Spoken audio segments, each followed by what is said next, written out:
What's up, people? WWE News Chip back here in another video with my Raw review video for 8/27/2012. The show kicks off with a look back between CM Punk and John Cena from last week, where John Cena issued a challenge for Night of Champions. We see Punk attack on Jerry Lawler. After the Raw intro, we were live in the BYO Harris Bradley Center in Milwaukee, Wisconsin. Michael Cole welcomes us to Raw as he is joined by Jerry Lawler on commentary. Cole talks about CM Punk and Lawler as Lawler takes off his headset and cuts the promo inside the ring. Now, if you watched my video on Jerry Lawler about how I said that he was going to be, they were going to wrestle him in a match sooner or later, as he wrestled the match with The Miz in a TLC match in 2010 for the WWE Championship. Well, I don't want to spoil anything. If you guys don't want to watch this video, it's not problem with me. But again, Jerry Lawler did have a match tonight against none other than CM Punk. Punk couldn't believe that Jerry Lawler was apologizing to him, but what I liked about the segment was it didn't drag on. It was no longer than 20 minutes, which was okay, and I respected that from a WWE fan standpoint. I hate how they always drag on these long segments while you're just sitting recall after recall waiting for this segment to end. After this segment, we had our first matchup of the night, Ryback taking on the All-American Jack Swagger. Ryback and Swagger had one of the decent matches I've seen Ryback forever. He actually took Swagger off his feet and had Swagger had Swagger have a decent match as well. It did not look both wrestlers bad. They actually looked kind of good in my opinion. This match went on for about 5 minutes, but normally Ryback's matches go on for 1:25. Ryback does his power bomb or whatever for the win, and Ryback after the match started the "Feed Me More" chants and hits a big clothesline. Ryback scoops him with the "Shelf Shocked" for the win, as that's his marching thing. After that, Cole, for about an hour or so, we saw Triple H's promo. It's about he would speak later tonight, and also John Cena and The Miz in singles action. Now, I don't know if this is about the punishment about how John Cena left Raw the other week or whatever, but it wasn't anything really good. I mean, you see all these different things or whatever, but you should have The Miz win to make the Intercontinental Champion look good instead of Cena win, because I don't think they're gonna build this into a feud, because John Cena does not fight for the Intercontinental Champion. He's fighting for the WWE Championship, and I did not get this at all. I thought, in my opinion, that it didn't work out at all. I don't know if it was to punish John Cena for last week. The match was okay. The winner of the match was John Cena. A little bit back and forth action, but it was okay. Up next, we had Natalya versus Layla. Natalya waits in the ring as WWE Divas Champion. Layla makes her way out to the non-title matchup. The beef does not get until this match went on about 2.5 minutes, which is a rightfully say for a Divas match, since WWE is more working on the WWE Tag Team division than the Divas division. But we look back at last week, how Caitlyn became the new #1 contender with the 22nd Diva Battle Royal. And Vicky Guerrero comes out and says she needs this match quickly over because she has an important announcement. The bell rings and Vicky screams some more, and we lock up and we go back and forth between Vicky looking at the steel steps and Layla and Natalya wrestling. Wow,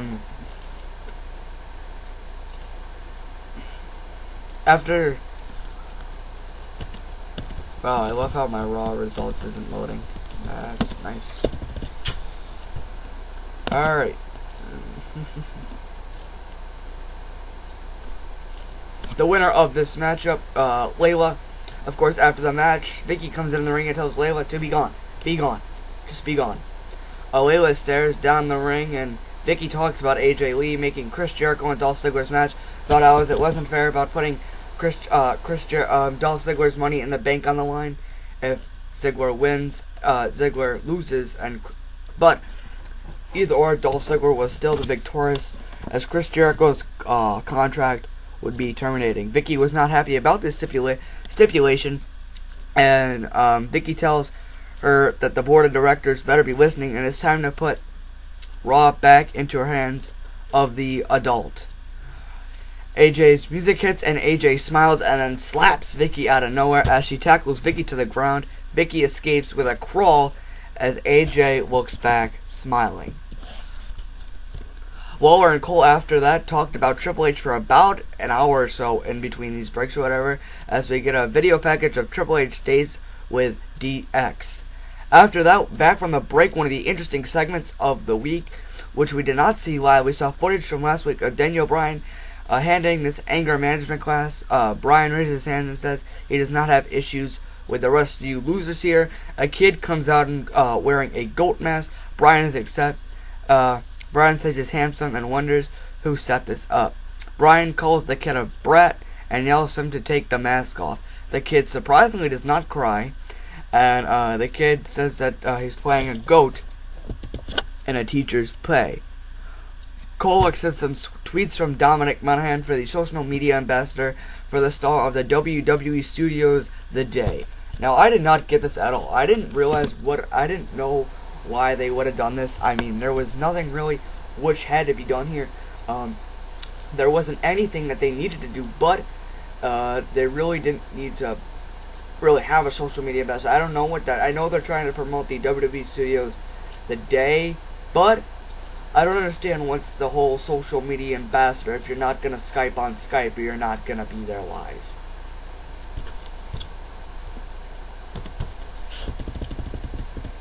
After that, we had the John Cena and The Miz, which I already went over earlier in the Raw review video, and yeah.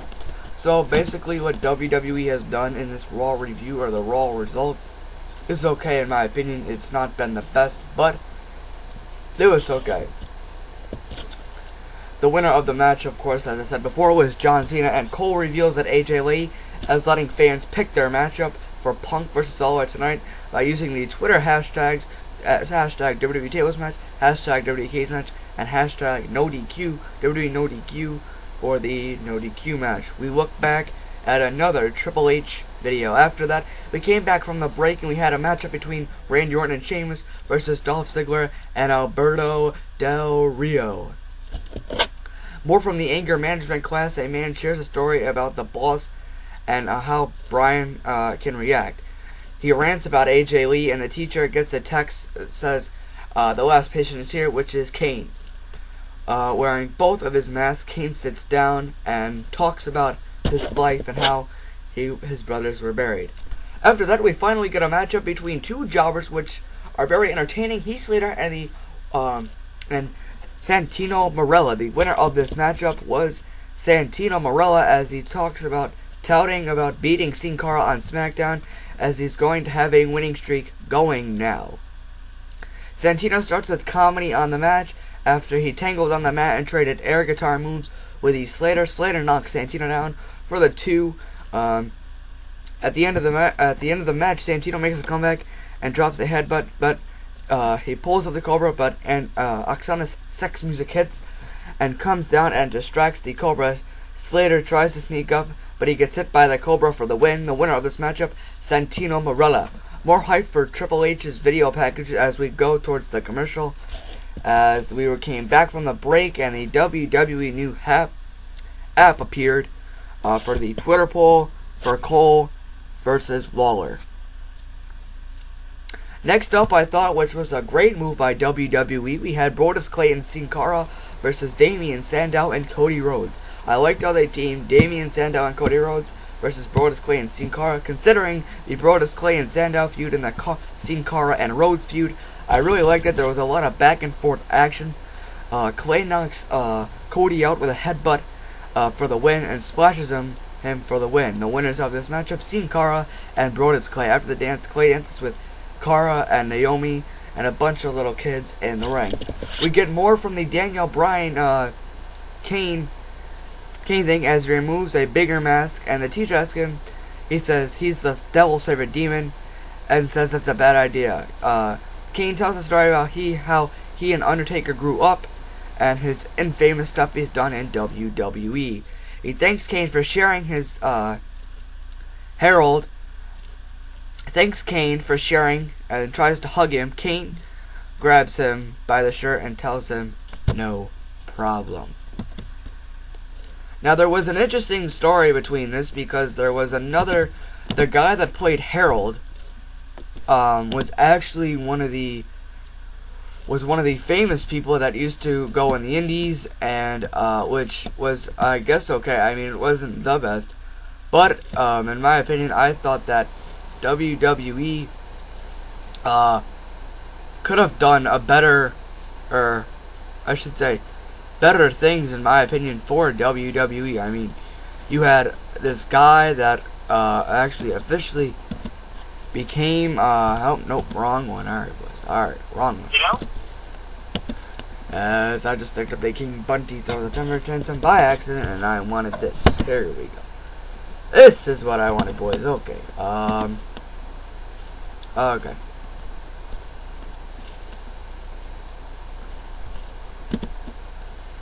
Who played Harold in WWE's anger management skits with Daniel Bryan and Kane?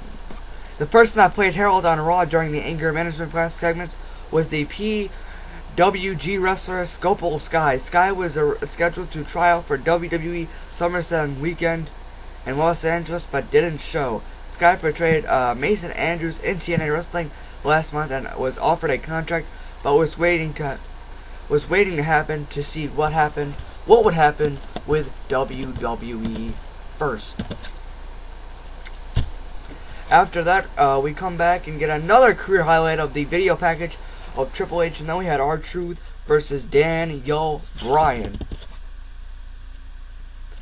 Little Jimmy grabbed the mic and says, "Hey, we're in Milwaukee," as he last year considered that we were in Green Bay. Bryan ends up shouting with a fan behind the match as he's yelling, "Yes! No! Yes! No!" The winner by countout, R-Truth. After the matchup, Daniel Bryan throws at ringside and kicks the steel steps as he goes in the ring and throws a fit. After the we go right back at Brock Lesnar defeating Triple H at SummerSlam, and we go back to the commercial.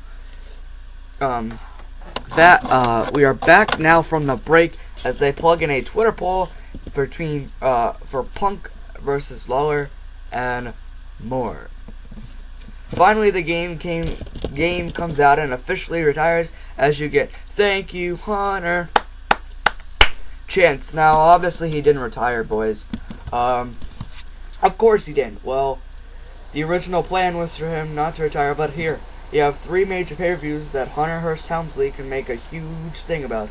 You have Survivor Series, Royal Rumble, and WrestleMania, boys. Now, of course, Triple H is leaving WWE for quite a while because he's helping Linda McMahon win Senates. After that, we finally get the Dolph Ziggler and Alberto Del Rio versus Randy Orton and Sheamus. Ricardo Rodriguez does the introduction for Alberto Del Rio, and he drives a 1963 Marcados.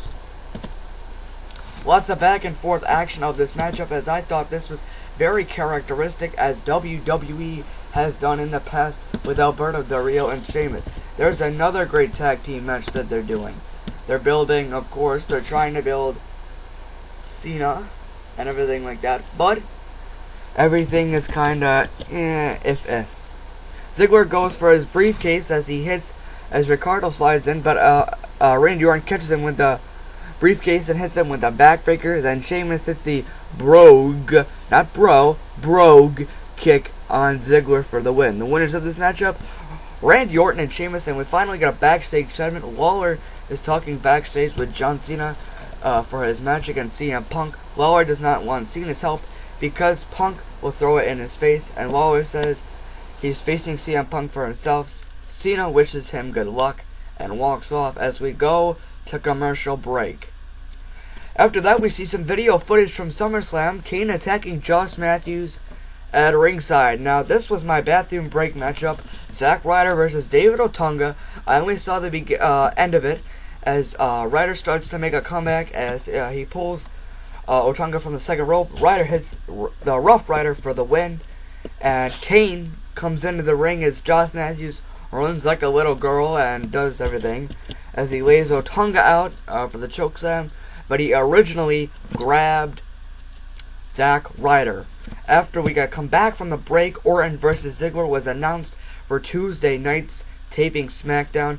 Josh Matthews in the ring to announce the stipulation for Punk vs. Lawler. The fans got to choose between a steel cage match, a WWE tables match, and a no DQ match. The fans chose a steel cage match. Before the matchup even started, AJ Lee comes out and says regardless of the outcome, Punk will defend the WWE title at Night of Champions against her choice, John Cena. The cage is lowered as we get the boom boom boom boom boom boom boom music as we see Lawler walking backstage as we go to commercial. Our main event was up next, the steel cage match between Jerry Lawler and CM Punk.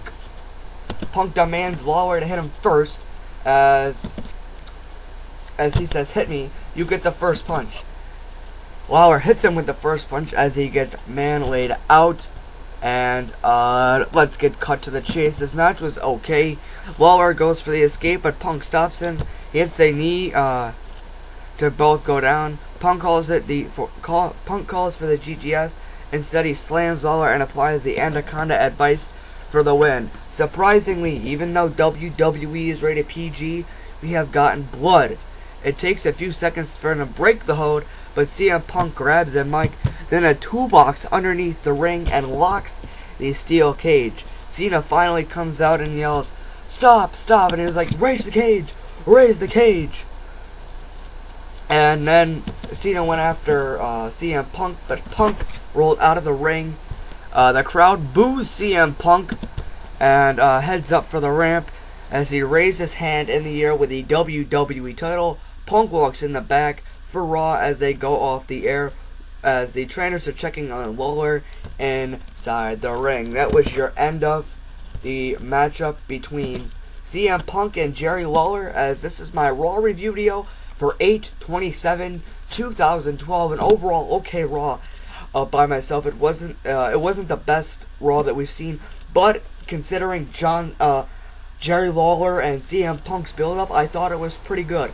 I'd like to see where this feud goes in the future, but apparently I'm gonna guess that this feud is going to be ruined because they involve Jerry Lawler and they involve CM Punk and they also involved Mr. John Cena. Who knows? Sean's the Entertainment. I know you're gonna be rooting for John Cena. Fight Nation Wrestling. I don't know who you're gonna vote for. Let's see. Edward Kwanda, probably going to choose CM Punk.